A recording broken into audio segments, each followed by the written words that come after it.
اللہم صلی علی سیدنا و مولانا محمد معدن الجود والکرم وآلہ وصحبہ وبارک وسلم۔ حمد و صلاۃ کے بعد اللہ تبارک و تعالیٰ نے سورہ جمعہ کے اندر ارشاد فرمایا فَإِذَا قُضِيَتِ الصَّلَاةُ،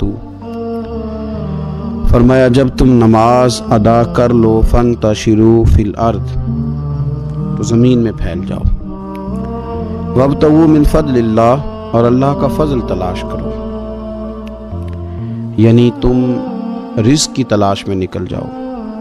جب تم نماز پڑھ لو فَإِذَا قُضِيَتِ الصَّلَاةُ، جب تم نماز ادا کر لو، تم نے نماز پڑھ لی، فارغ ہو گئے، اب اس طرح کرو کہ فَانْتَشِرُوا فِي الْأَرْضِ، زمین میں پھیل جاؤ، وَابْتَغُوا مِنْ فَضْلِ اللَّهِ، اور اللہ کا فضل تلاش کرو، یعنی رزق کی تلاش میں نکل جاؤ۔ مفسرین نے لکھا مراد رزق کی تلاش میں نکل جاؤ۔ وَاذْكُرُوا اللَّهَ، اور اللہ کا ذکر کرو، کثیر لعلکم تفلحون، کثرت کے ساتھ اللہ کا ذکر کرو، اس امید پر کہ تم کامیاب ہو جاؤ۔ رزق حلال کی جو تلاش ہے اور جو کوشش ہے، یہ اللہ تبارک و تعالیٰ نے نظام زندگی کے اندر ایک خوبصورت نظام رکھا ہے کہ ہم تھوڑا سا آگے بڑھیں گے، کوشش کریں گے، محنت کریں گے، اور اللہ تعالیٰ ہمیں رزق حلال عطا فرمائے گا۔ یہ بات یاد رکھیے کہ اپنے بچوں کا پیٹ پالنے کے لیے، اپنے آپ کو سوال سے بچانے کے لیے، اپنے ماں باپ بہن بھائیوں کی کفالت کرنے کے لیے رزق حلال کی تلاش بڑا محبوب عمل ہے۔ ایک صورت میں صرف منع ہے کہ جب آپ صرف اور صرف تکبر کے لیے دولت جمع کر رہے ہوں، صرف دوسروں کے اوپر اپنی بڑائی ثابت کرنے کے لیے دولت جمع کر رہے ہوں، تب یہ منع ہے، ورنہ کوشش کر کے، محنت کر کے، جد و جہد کر کے رزق کمانا، رزق حلال کی طلب میں رہنا، یہ بڑا پسندیدہ اور محبوب عمل ہے دین کے اندر۔ ہمارے ہاں یہ ہوا ہے کہ کچھ عرصے سے ہم دیکھتے ہیں کہ محنت سے جی چرانے والے لوگوں کی تعداد بڑھتی جا رہی ہے۔ یہاں تو لوگ کسی کے طفیلی بن کے جینا چاہتے ہیں، کسی کے دستے نگر ہو کے جینا چاہتے ہیں، معاذ اللہ۔ یہاں یہ رویہ ہو گیا ہے کہ محنت کرنی ہے لیکن کوئی شارٹ سا راستہ ملے اور جلدی سے ساری دولت جمع ہو جائے اور ہم فٹافٹ امیر ہو جائیں۔ آپ محنت کریں گے، جد و جہد کریں گے، کوشش کریں گے، یہی نظام بنایا اللہ تعالیٰ نے۔ اسی نظام کو رب رسول نے پسند فرمایا ہے۔ نوجوان نسل یہ یاد رکھے کہ جب وہ حرکت کرے گی، جد و جہد کرے گی، کوشش کرے گی، ہمت کرے گی، اللہ تبارک و تعالیٰ نواز دے گا۔ لیکن اگر کوشش ہی چھوڑ دی جائے، محنت ہی چھوڑ دی جائے، طلب ہی چھوڑ دی جائے، تو پھر اس کا نقصان یہ ہوتا ہے کہ معاشرے کے اندر آہستہ آہستہ لوگ سہارے تلاش کرنے لگتے ہیں، کاہلی اور سستی عروج پہ چلی جاتی ہے۔ پھر ہم نے یہ بھی دیکھا کہ آہستہ آہستہ چندہ جمع کرنے والوں کی تعداد بڑھ جاتی ہے،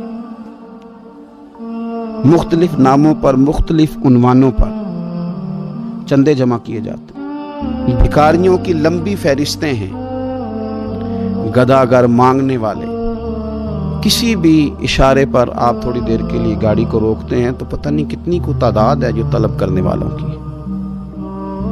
اور پھر کئی کئی رنگوں میں، کئی کئی انداز میں لوگ آپ کے سامنے آتے ہیں۔ یاد رکھنا نبی پاک صلی اللہ تعالی علیہ وسلم نے فرمایا جس نے بغیر طلب کے اپنا ہاتھ پھیلایا، قیامت کے دن اسے سزا یہ ملے گی کہ جب رب کی بارگاہ میں آئے گا تو اس کے چہرے پہ گوشت نہیں ہوگا۔ بغیر طلب کے اور مسلمان ہو کے رب پہ بھروسہ کرنے والا، رسول پاک صلی اللہ علیہ وسلم کو ماننے والا، اور وہ سست ہو اور وہ کاہلی کی زندگی گزارے، آپ آگے بڑھیں، آپ کوشش کریں کہ مجھے کچھ حاصل کرنا، آپ بجائے اس کے کہ سہارا تلاش کریں، آپ سہارا بننے کی کوشش کریں۔ اور نوجوان نسل اپنے ذہن کے اندر یہ بات بٹھائے کہ اللہ تعالیٰ نے جوانی دی ہے، طاقت دی ہے، آپ تو کئیوں کا بوجھ اپنے کندھوں پہ رکھ کے سفر کریں، آپ بہت سارے لوگوں کے لیے سہارے کا باعث بنیں، آپ ایک ایسا درخت بنیں کہ جس کی چھاؤں میں سینکڑوں لوگ بیٹھ سکیں، درجنوں لوگ نفع حاصل کر سکیں۔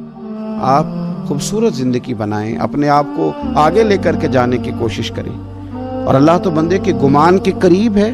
جس طرح کا انسان ذہن بناتا ہے رب کریم اتنا ہی اس بندے پہ فضل کرتا ہے۔ اچھی امیدیں وابستہ کریں، خوب محنت کریں، خوب مطلب یہ کہ سست پڑنا، اٹھتا ہوں، چلتا ہوں، دیکھتا ہوں، کرتا ہوں، کوئی ہو ہی جائے گا، کوئی پہنچ ہی جائے گا، یہ کمزور لوگوں کی علامت، یہ کمزور لوگوں کی۔ حضرت حسن بصری رحمۃ اللہ علیہ ایک مثال دے کے بڑی بات کو خوبصورت کرتے ہیں، کہتے ہیں کہ نوجوان مجھے ملا تو کہنے لگا حضرت جی آج میں نے عجیب نظارہ دیکھا ہے کہ ایک شیر نے شکار کیا ہے ایک بکری کا، تو اس نے کافی سارا خود کھایا اور باقی منہ میں پکڑ کے ایک پہاڑی پہ چڑھا ہے، وہاں ایک نابینا لومڑی بیٹھی تھی، باقی کا اس نے اس کو کھلایا ہے شکار۔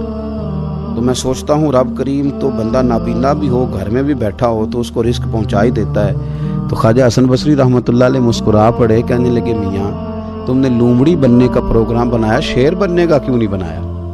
تم نے یہ ذہن بنایا کہ گھر میں نابینا بن کے بھی کوئی بیٹھ جائے تو روٹی پہنچ جاتی ہے، تو یہ ذہن کیوں نہیں بنایا کہ شیر بنتا ہوں، شکار کرتا ہوں، کھاتا بھی ہوں، کھلاتا بھی ہوں؟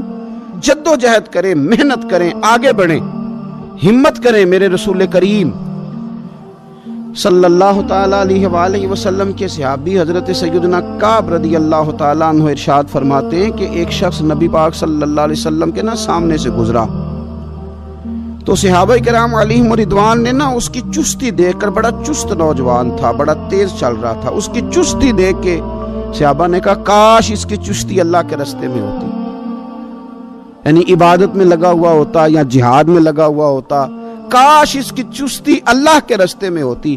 تو نبی پاک صلی اللہ تعالیٰ علیہ وسلم نے فرمایا اگر یہ اپنے چھوٹے بچوں کی ضروریات پوری کرنے نکلا ہوا تو پھر بھی یہ اللہ کے راستے میں ہی ہے، اور فرمایا اگر یہ شخص اپنے بوڑھے والدین کی خدمت کے لیے نکلا ہوا ہے پھر بھی اللہ ہی کے راستے میں ہے، یعنی اگر رزق کما کے بچوں کا پیٹ پالتا ہے پھر بھی رب ہی کا راستہ ہے، اور اگر یہ رزق کما کے بوڑھے ماں باپ کی خدمت کرتا ہے تو یہ راستہ بھی اللہ ہی کا راستہ ہے۔ اور نبی پاک صلی اللہ تعالیٰ علیہ وسلم نے فرمایا اگر یہ اپنے آپ کو سوال سے بچانے کے لیے یہ کام کر رہا ہے، یعنی مجھے کسی کے آگے ہاتھ نہ پھیلانا پڑے، تو پھر بھی یہ اللہ ہی کے راستے میں ہے۔ ہاں اگر یہ ریاکاری کے طور پر، فخر کے طور پر یہ کام کر رہا ہے تو پھر یہ شیطان کی راہ میں ہے۔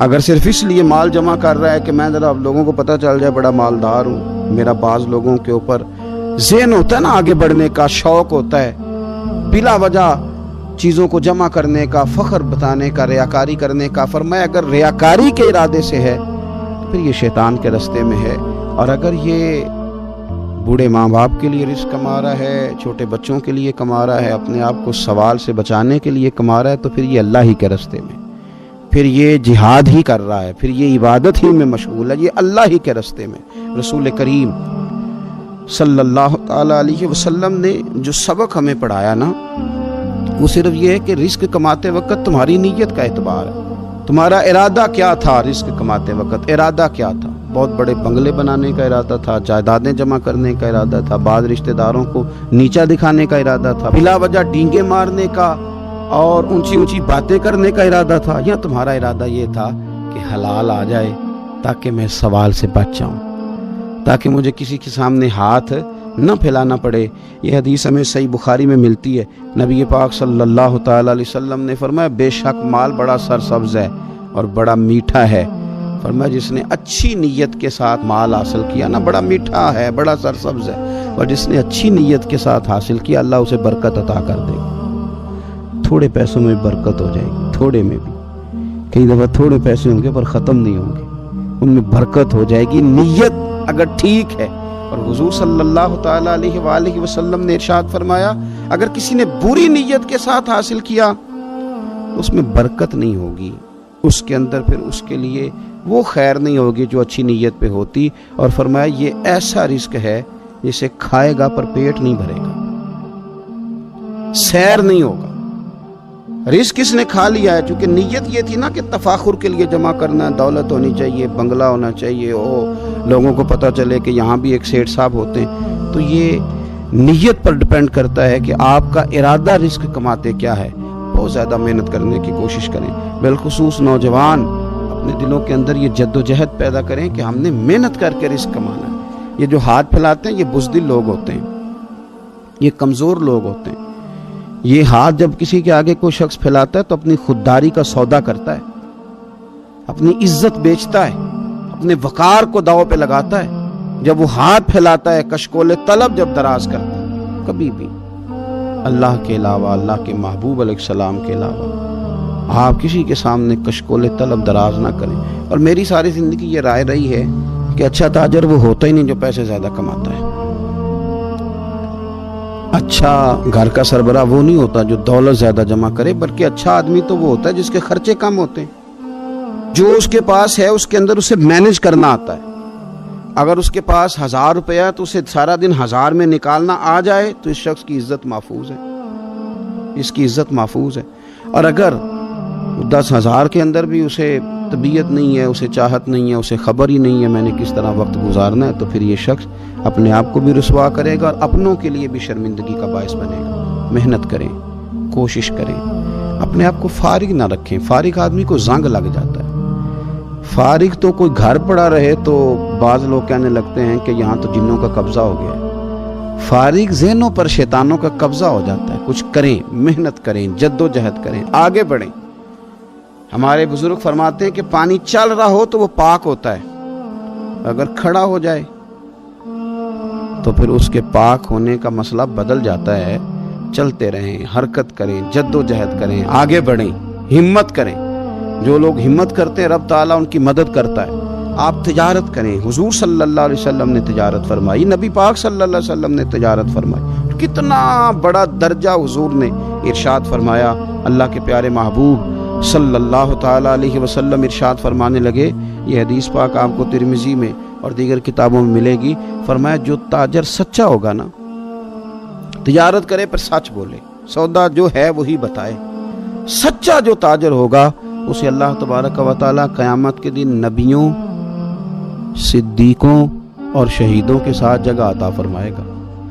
اور یہ اتنا بڑا درجہ، یعنی اسے صدیقین کے ساتھ کھڑا کر دیا، شہداء کے ساتھ، حالانکہ یہ شہید نہیں ہوا، یہ تو دکان کرتا رہا وقت پہ، اللہ نے اسے اپنے انبیاء کے ساتھ جگہ دے دی۔ اس کا مطلب ہے رب صرف مسجد میں نہیں ملتا، دکان پہ بھی مل جاتا ہے۔ شرط یہ ہے کہ دیانتداری کے ساتھ تجارت کی جائے، دیانتداری کے ساتھ۔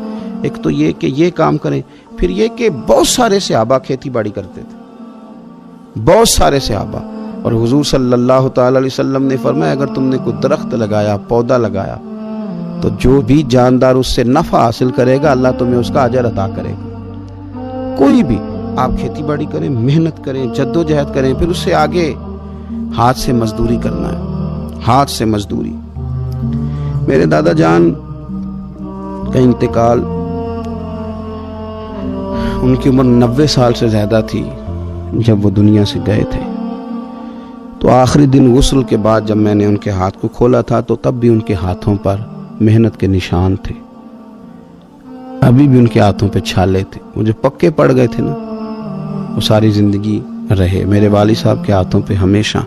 کیونکہ دامان توکل کی یہ خوبی ہے کہ اس پر پیوند لگے ہوتے پر دھبے نہیں ہوتے۔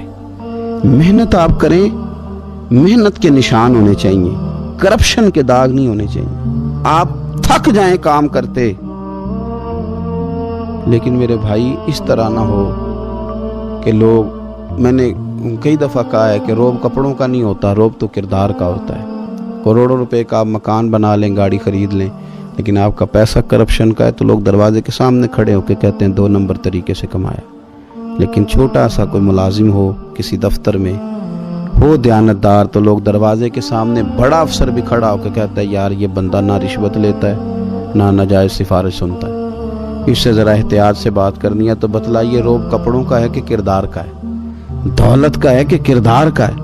کردار کی عظمت ہوتی ہے۔ اس لیے میرے نبی پاک صلی اللہ تعالی علیہ وسلم نے فرمایا کسی بندے نے بھی، یہ بخاری ہے، حضور فرماتے ہیں کسی نے بھی اپنے ہاتھ سے زیادہ بہتر کھانا کوئی نہیں کھایا، اپنے ہاتھ کی کمائی سے زیادہ بہتر کسی بندے نے کھانا نہیں کھایا۔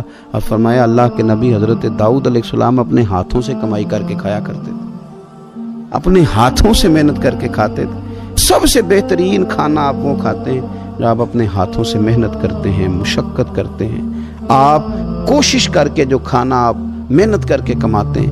یہ مزدور بڑے شاندار لوگ ہوتے ہیں، یہ کسان بڑے شاندار لوگ ہوتے ہیں۔ میں نے دیکھا ہے رات کی تنہائیوں میں اٹھ کے کھیتوں کو پانی لگاتے ہیں۔ میں نے ان کو جانوروں سے پیار کرتے دیکھا ہے، ان کو محبت کرتے دیکھا ہے۔ میں نے دیکھا ہے کہ یہ بہت سارے دنیاوی تکلفات سے نکل جاتے ہیں، ان کو زیادہ فکر نہیں رہتی کہ میرے کپڑوں پہ دھبے ہیں کہ یہاں کس طرح کا ماحول ہے۔ میں نے دیکھا ہے کہ ان کی عیدیں تک اپنے جانوروں کے ساتھ گزرتی ہیں، ان کے ساتھ وقت گزارتے ہیں، پیار کرتے ہیں۔ آپ جب محنت کا ارادہ کرتے ہیں تو اللہ بڑا نوازتا ہے۔ اپنی زندگی محنت والی، جد و جہد والی بنائیں، اور یاد رکھیں ہماری سوسائٹی کے اندر اتنے زیادہ غم نہیں ہیں، سب سے زیادہ پریشانی یہ ہے کہ جوان سست ہو گئے۔ علامہ اقبال نے کہا تھا لہو مجھ کو رلاتی ہے جوانوں کی تن آسانی۔ جوان اصل میں کمزور ہو گئے، اس لیے خرابی زیادہ بڑھ گئی۔ اگر جوان تازہ دم ہوں، سستی کو چھوڑیں، آگے بڑھنے کا جذبہ پیدا کریں۔ اٹھ باندھ کمر کیوں ڈرتا ہے، پھر دیکھ خدا کیا کرتا ہے۔